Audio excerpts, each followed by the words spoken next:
Praise the Lord. கர்த்தர் நல்லவர்.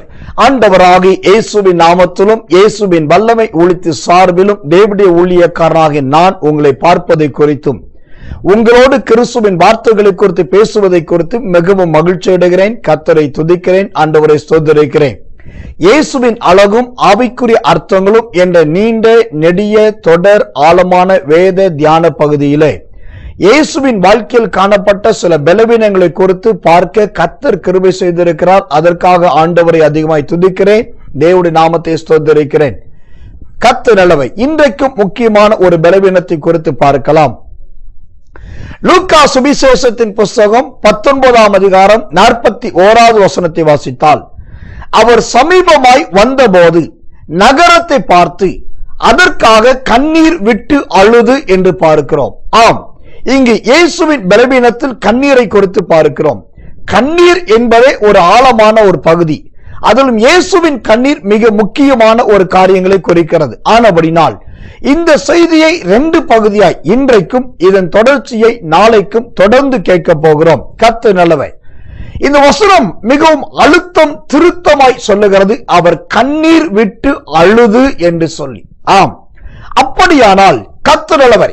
இயேசு கண்ணீர் விட காரணங்கள் இல்லாமல் இல்லை. அதற்கு சில முக்கியமான காரணங்கள் உண்டு. என்ன காரணங்கள்? யோவான் சுவிசேஷத்தின் புஸ்தகம் 11ஆம் அதிகாரம் 31வது வசனம் முதல் 38வது வசனங்களை வாசித்து பார்த்தால் வேதம் சொல்லுகிறது, முதலாவது லாசரு, மார்த்தாள், மரியாள் அவர்களின் அன்பை நினைத்து அவர் கண்ணீர் விட்டார். கர்த்தர் நல்லவர். இரண்டாவதாக யூதர்களின் புலம்பலையும் யூதர்களின் அழுகையையும் அவர் கண்டபோது அவர் கண்ணீர் விட்டார். மூன்றாவதாக கர்த்தர் நல்லவர். யோவான் சுவிசேஷத்தின் புஸ்தகம் 11ஆம் அதிகாரம் 36வது வசனம் சொல்லுகிறது, சகோதரனாகிய லாசருவும் அவருடைய சகோதரிகளாகிய மார்த்தாளும் மரியாளுடைய சிநேகத்தை நினைத்து இயேசு கண்ணீர் விட்டார். ஏன் என்று சொன்னால் வேதம் சொல்லுகிறது, உன்னத பாட்டின் புஸ்தகம் 8ஆம் அதிகாரம் 6வது வசனம் சொல்லுகிறது, நேசம் மரணத்தை பார்க்கிலும் வலிது. இப்படிப்பட்ட இந்த 3 காரணங்கள் நிமித்தமாக இயேசு அந்த இடத்தில் கண்ணீர் விட்டார். எனக்கன்பான சகோதரர்களே, சகோதரிகளே, விசுவாச தேவ பிள்ளைகளே, ஊழியம் செய்கிறவர்களே, கண்ணீர் என்பது ஒரு சாபமும் கிடையாது. கண்ணீர் என்பது ஒரு பாவத்தின் தொடர்ச்சியும் கிடையாது. நன்றாய் தெரிந்து கொள்ளுங்கள், கண்ணீர் என்பது தேவன் நம்மை படைக்கும் போது அவரே கொடுத்த ஒரு முக்கியமான கிருபை என்றே நான் சொல்லுவேன். கண்ணீர் வடிக்காத பரிசுத்தவானும் கண்ணீர் வடிக்காத தேவ பிள்ளைகளும் வாழ்க்கையில் பெரிதாக வளர்ந்ததாகவோ முன்னேறினதாகவோ சரித்திரம் கிடையாது. நீங்கள் எந்த பரிசுத்தவான்கள் தேவ பிள்ளைகள் வாழ்க்கையை கவனித்து பார்த்தால் தேவனே அவர்களை சில நேரத்தில் கண்ணீரின் பாதையில் நடத்தி இருக்கிறார். அதன் பின்புதான் அவர்கள் வாழ்க்கையிலும் மாற்றங்கள் வந்திருக்கிறது. இங்கேயும் கவனித்து பாருங்கள், இயேசு கண்ணீர் விட்டார், யூதர்கள் கண்ணீர் விட்டார்கள், மார்த்தாள் கண்ணீர் விட்டாள், மரியாள் கண்ணீர் விட்டார். இத்தனை பேருடைய கண்ணீர் வீணாய் போகவில்லை. அதன் பின்பு என்ன நடந்தது? மரித்து போன லாசரு உயிரோடு வந்தான். அது எல்லாரும் கண்டார்கள்.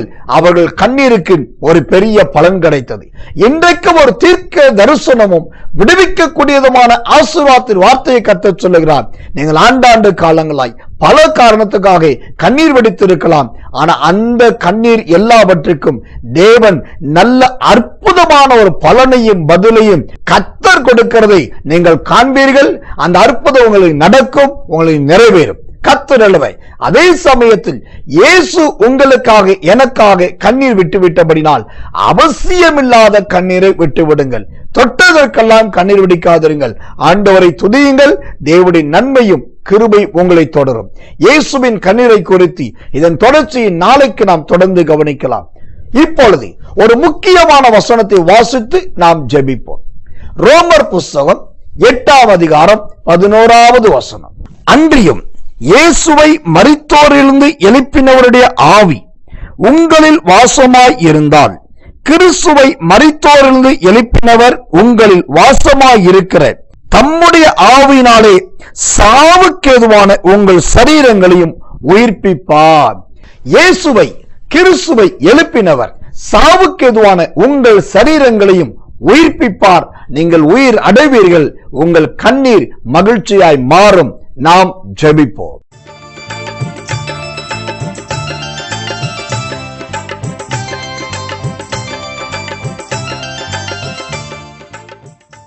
எங்கள் அன்புள்ள நல்ல பரமபிதாவே, நல்ல அற்புதமான இந்த நேரத்திலே இதோ உம்முடைய பிள்ளைகளோடு இணைந்து ஜெபிக்கும்படி, விசேஷமாய் இவர்களுக்காக ஜெபிக்கும்படி நீர் அடியானுக்கு கொடுத்த நல்ல கிருபைக்காக உம்மை துதிக்கிறோம். நீர் இந்த பூமியில் இருக்கும் போது ஆண்டவரே, நீ கண்ணீர் விட்டு அழுதீர் என்று சொல்லி அழுத்தம் திருத்தமான ஒரு வேத வாக்கியத்தை எங்களுக்கு காண்பித்து அழுதுவதற்கு என்ன காரணம் என்பதையும் அதை எப்படி எங்களுக்காக நீர் சுமந்தீர் என்பதையும் சொன்னதற்காக நன்றி. இதோ இந்த செய்தியை கேட்டு என் அன்பு தேவ பிள்ளைகள் வாழ்க்கை காரணம் இல்லாத, அவசியம் இல்லாத, ஆண்டவரே தேவையில்லாத கண்ணீரோ, கண்ணீரின் அனுபவங்களோ, அந்த சூழ்நிலைகளோ இவர்களுக்குள் வராதபடிக்கு, குறிப்பாய் லாசருவை போல மரித்து போகிற அனுபவங்கள், மரணத்துக்கு எதுவான இழப்புகள், குழப்பங்கள் ஒன்றும் இவர்களில் நேரிடாதபடி இயேசுவின் நாமத்தில் நான் இப்பொழுதே தடை செய்கிறேன். அதற்கு பதில் உம்முடைய வசனம் சொல்லுகிறபடி இவர்கள் வாழ்க்கையில உயிர்த்தெழுதல் உண்டாவதாக.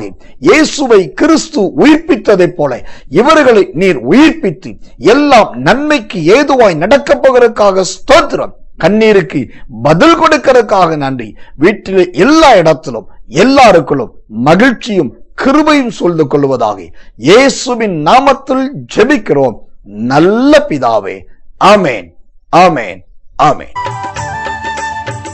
Our address: Reverend SSK Samuel, Jesus Power Ministries, Ramasamy Raja Nagar, Virudhunagar District, Pin Code 626204, Tamil Nadu, India.